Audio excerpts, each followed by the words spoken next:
Assalamualaikum warahmatullahi wabarakatuh. Hai teman-teman semuanya. Perkenalkan, saya Kusnadin dari Santi dengan NIM 0704213046. Pada video ini, saya akan menjelaskan mengenai perkembangan sistem endokrin. Nah, sebelum membahas lebih dalam lagi mengenai sistem endokrin, ada baiknya teman-teman perlu mengetahui dahulu pengertian, fungsi, dan bagian-bagian dari sistem endokrin. Sistem endokrin adalah jaringan kelenjar yang memproduksi dan melepaskan hormon.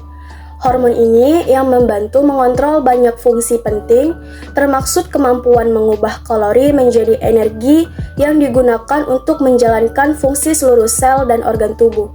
Sistem endokrin mempengaruhi detak jantung, pertumbuhan tulang dan jaringan, bahkan kemampuan bereproduksi.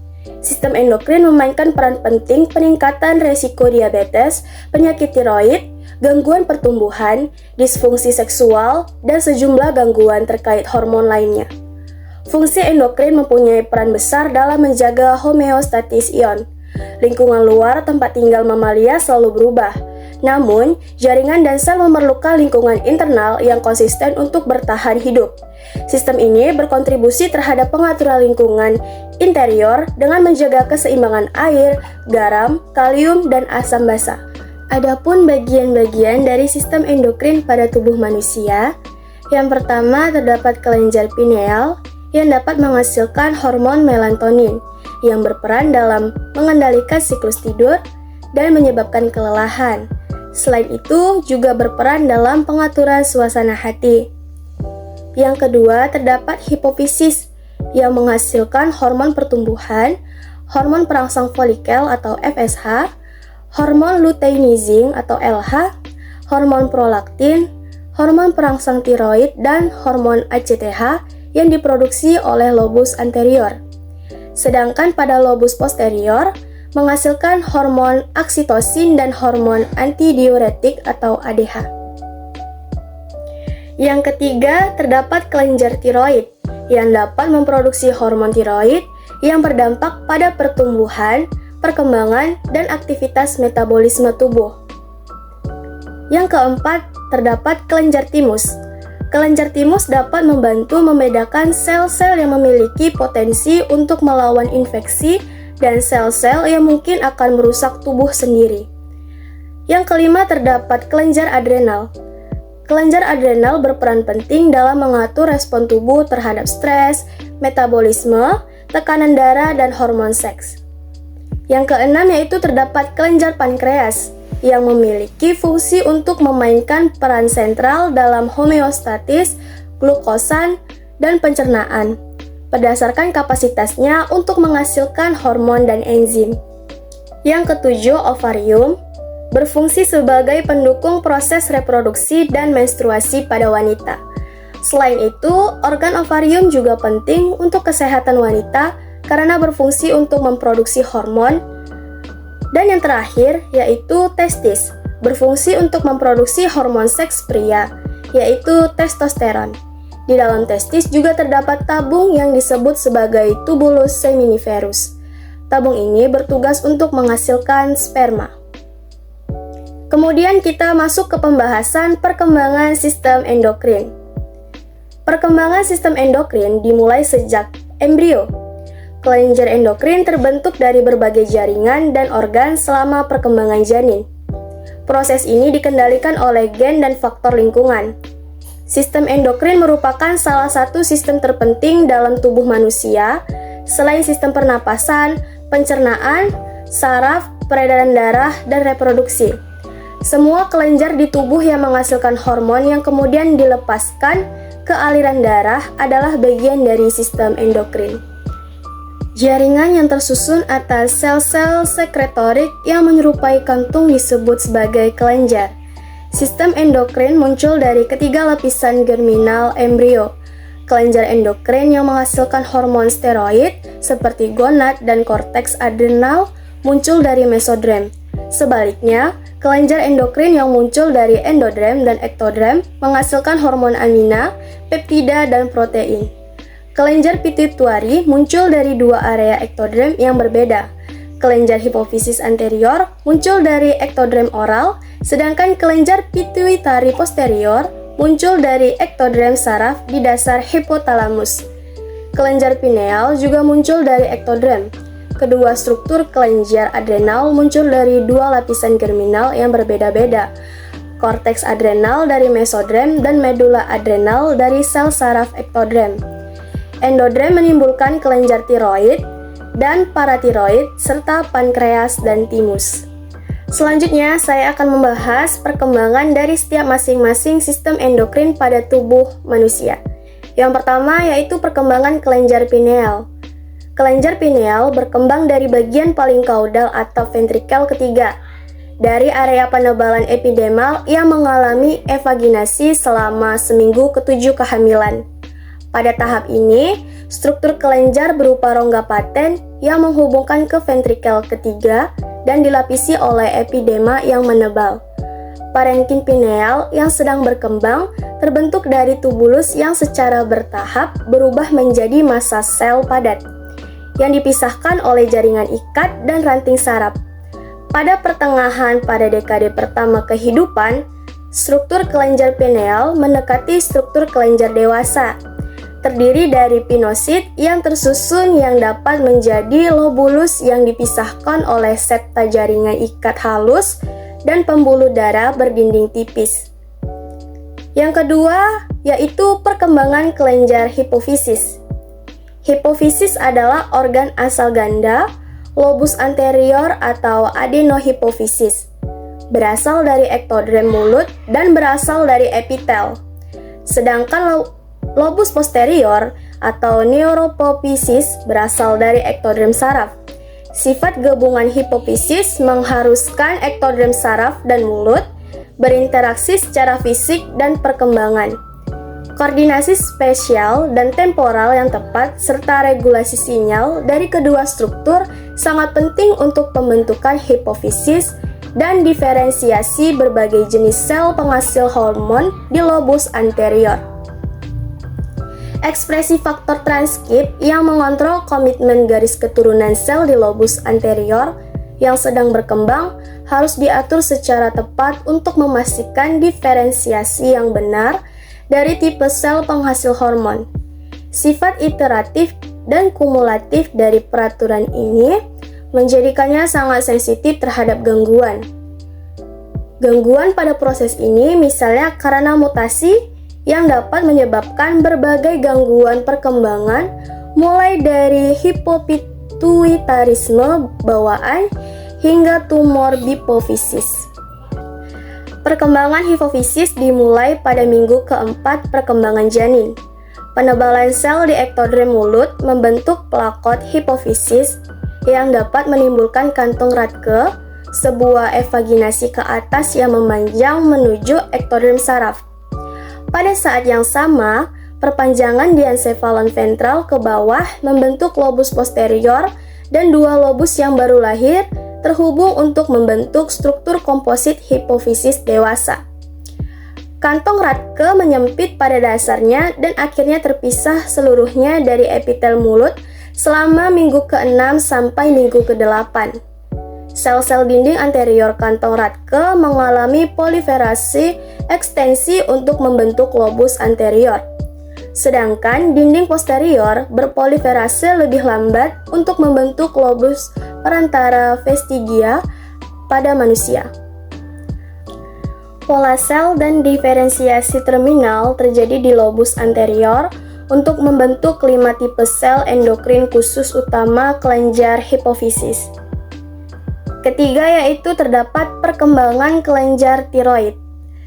Kelenjar tiroid terletak di leher, berbeda dengan kelenjar hipofisis dan hipotalamus yang berada di otak. Tugas utama dari kelenjar tiroid adalah memproduksi hormon tiroid yang berdampak pada pertumbuhan, perkembangan, dan aktivitas metabolisme tubuh.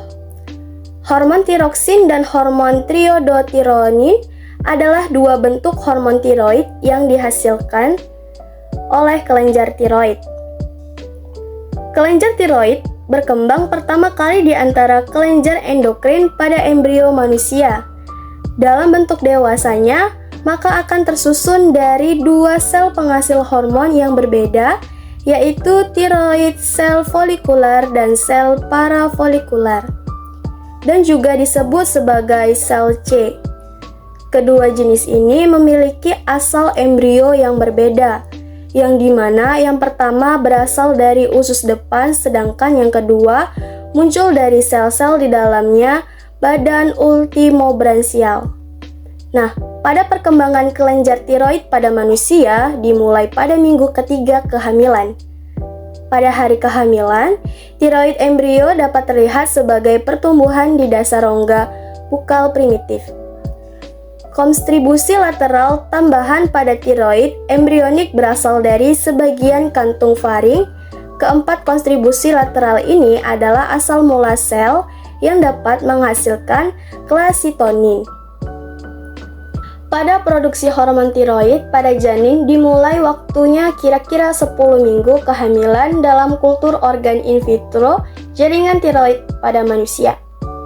Konsentrasi jaringan bebas secara konsisten lebih tinggi di fraksi sel inti dibandingkan dengan fraksi sitoplasma otak manusia pada masa kehamilan 10 minggu sampai dengan 13 minggu. Sehingga memberikan bukti adanya gradien peningkatan konsentrasi bebas dalam inti sel versus sitosol. Yang keempat yaitu perkembangan kelenjar timus. Pada mamalia, kelenjar timus berkembang dari bagian ventral kantung branchial ketiga saat primordial tubular memanjang ke arah kaudal dan menyatu di garis tengah. Kehilangan hubungannya dengan faring dan meninggalkan timus definitif di mediastinum. Timus merupakan organ limfoid pertama yang berkembang. Kelenjar getah bening perifer yang normal bergantung pada penyebaran limfosit kecil dari timus. Timus mencapai ukuran terbesarnya pada masa pubertas. Setelah itu, timus mengalami involusi lambat dan limfosit kortikal dan timus berkurang dalam darah tepi. Selama masa kehamilan, jaringan timus kadang-kadang tertanam di sepanjang jalur serviks dan tampak seperti timus ektopik. Ada laporan terbatas mengenai variasi anatomi timus dan tidak ada spesimen timus dikategorikan ke dalam kelompok prenatal dan postnatal tergantung pada usia mereka. Pada timus prenatal dikategorikan menjadi usia kehamilan kurang dari 16 minggu dan di atas 16 minggu hingga cukup bulan. Timus postnatal dibagi menjadi dua kelompok, yaitu kelompok usia prapubertas, yaitu kurang dari 16 tahun, dan pasca pubertas, yaitu lebih dari 16 tahun. Yang kelima yaitu perkembangan kelenjar adrenal. Perkembangan kelenjar adrenal sangat spesifik pada manusia dan primata besar dibandingkan dengan spesies non-primata. Pada awal ke-6 kehamilan, beberapa sel memisahkan diri dari praginjal garis besar mesodermik dan mulai berekspresi sebagai enzim steroidogenik. Saat enlage janin berkembang biak, beberapa lapisan sel menjadi non-proliferatif dan tidak aktif secara steroidogenik di pinggiran kelenjar. Tempat mereka membentuk definitif zona. Pada saat yang sama, sel-sel yang berasal dari ektodermik terlepas dari puncak saraf dan bermigrasi ke adrenal. Pada minggu kedua-dua, zona janin tetap sangat aktif dalam hal androgen sekresi. Pada akhir trimester kedua, kehamilan zona yang berbeda secara morfologi mulai terbentuk pada antarmuka zona definitif dan janin. Ada tahun-tahun pertama setelah kelahiran, korteks adrenal definitif pada dasarnya akan berkembang dari zona definitif dan zona transisi, atau masing-masing menyerupai zona glomerulusa dan vesikulat. Sedangkan zona retikularis diyakini merupakan sisa dari zona janin. Yang keenam, yaitu perkembangan pankreas. Pankreas adalah organ sistem pencernaan dan sistem endokrin vertebrata. Pada manusia, letaknya berada di belakang lambung dan berfungsi sebagai kelenjar. Pankreas adalah kelenjar campuran atau heterokin, yaitu memiliki fungsi endokrin dan eksokrin pencernaan. 99% pankreas bersifat eksokrin dan 1% bersifat endokrin. Sebagai kelenjar endokrin, sebagian besar berfungsi mengatur kadar gula darah, mengeluarkan hormon insulin, glukagon, somatostatin, dan polipeptida pankreas. Sebagai bagian dari sistem pencernaan, pankreas berfungsi sebagai kelenjar eksokrin yang mengeluarkan cairan pankreas ke dalam duodenum melalui saluran pankreas. Pankreas terbentuk selama perkembangan dari dua tunas yang muncul dari bagian duodenum usus depan, sebuah tabung embrionik yang merupakan pendahulu saluran pencernaan. Ini berasal dari endodermal. Perkembangan pankreas dimulai dengan pembentukan tunas pankreas dorsal dan ventral. Masing-masing bergabung dengan usus depan melalui saluran. Tunas pankreas dorsal membentuk leher, badan, dan ekor pankreas yang sudah berkembang. Dan tunas pankreas ventral membentuk kepala dan processus uchinatus. Pankreas definitif dihasilkan dari rotasi tunas ventral dan fusi kedua tunas. Selama perkembangannya, duodenum berputar ke kanan dan kuncup ventral ikut berputar, bergerak ke posisi yang menjadi lebih dorsal. Setelah mencapai tujuan akhirnya, tunas pankreas ventral berada di bawah tunas punggung yang lebih besar dan akhirnya menyatu dengannya. Pada titik peleburan ini, saluran utama tunas pankreas ventral dan dorsal menyatu, membentuk saluran pankreas utama. Biasanya, saluran tunas punggung mengalami kemunduran meninggalkan saluran pankreas utama. Yang ketujuh yaitu perkembangan ovarium. Perkembangan ovarium yang normal selama embriogenesis adalah kunci kesuburan dan keberhasilan reproduksi di kemudian hari. Pada mamalia, kapasitas reproduksi dibatasi oleh ukuran kumpulan oosit yang tidak dapat diperbaharui, yang terbentuk selama kehidupan janin. Folikel, unit dasar ovarium, menampung oosit dan penting untuk perkembangan dan kelangsungan hidup oosit. Pada tahap awal perkembangan, folikel terdiri dari oosit yang dikelilingi oleh sel granulosa somatik dan matrik ekstraseluler. Saat folikel tumbuh dan berdiferensiasi, sel-sel TK direkrut. Sel-sel ini merupakan sumber substrat estrogen androstenedion setiap bulan sepanjang kehidupan reproduksi wanita. Folikel primordial diaktifkan untuk memulai perkembangan folikel. Proses ini berpuncak pada folikel yang berisi oosit matang yang dapat dibuahi dan siap dilepaskan pada saat ovulasi. Dua proses terpenuhi selama perkembangan ovarium janin dan sebelum kelahiran. Pemberian folikel primordial pada ovarium dan rekrutmen folikel primordial yang beristirahat ke dalam populasi folikel yang sedang tumbuh. Sebaliknya, pada hewan pengerat, sebagian besar folikel terbentuk dan direkrut untuk tumbuh menjadi folikel primer lebih maju setelah lahir. Yang kedelapan, terdapat perkembangan testis. Awal perkembangan testis adalah dengan terbentuknya tonjolan genital. Tonjolan genital ini berasal dari mesoderm intermediate. Mesoderm intermediate ini membentuk struktur berpasangan yang berada di samping mesenterium dorsal, khususnya di rongga selom. Proliferasi sel epitelselom yang ditemukan pada permukaan ventromedial mesonefron mengawali pembentukan genital ridge. Mesonefros berisi saluran mesonefros atau saluran Wolffian. Struktur ini merupakan jaringan urogenital primordial yang berperan dalam pembentukan epididymis, vesicula seminalis, dan vas deferens setelah penentuan jenis kelamin pria. Saluran paramesonefrik atau saluran Mullerian juga terdapat di mesonefros dan berjalan sejajar dengan saluran mesonefrik. Struktur ini pada dasarnya setara dengan saluran mesonefros pada wanita atau saluran Wolffian dan berkontribusi pada pembentukan rahim, saluran tuba, dan vagina setelah penentuan jenis kelamin wanita.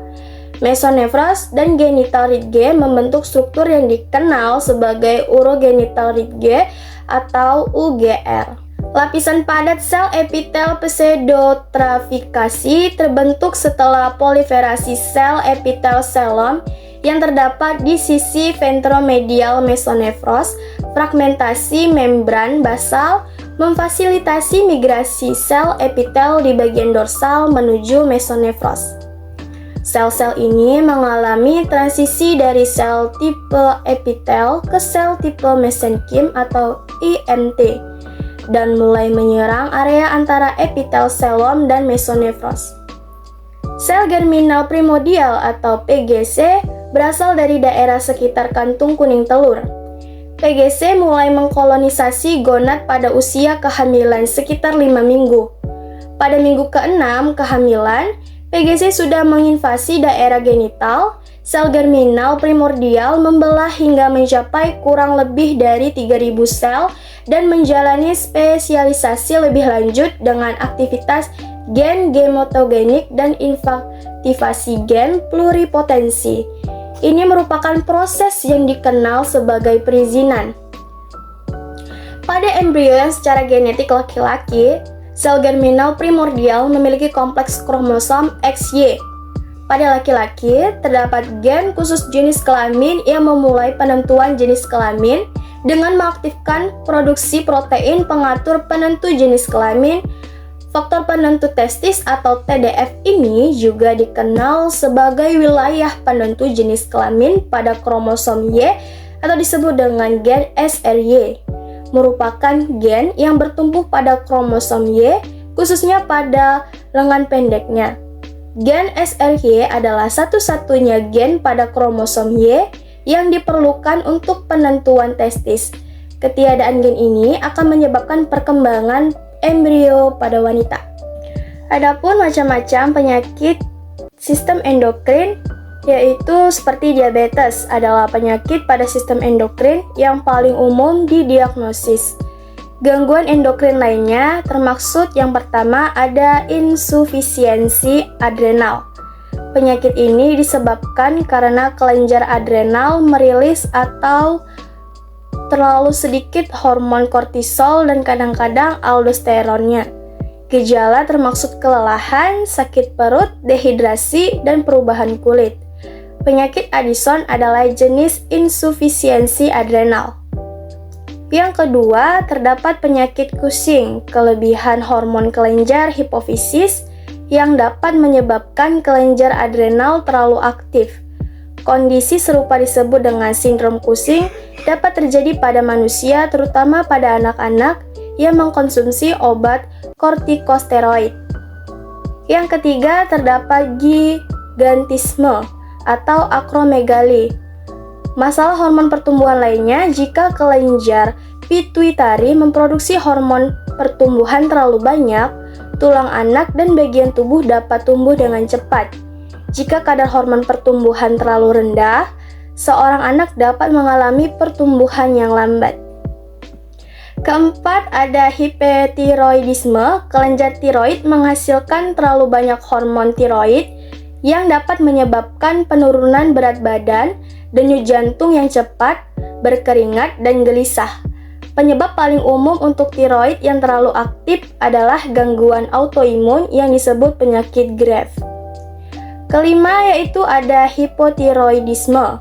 Kelenjar tiroid tidak menghasilkan hormon tiroid yang cukup, menyebabkan kelelahan, sembelit, kulit kering, dan depresi.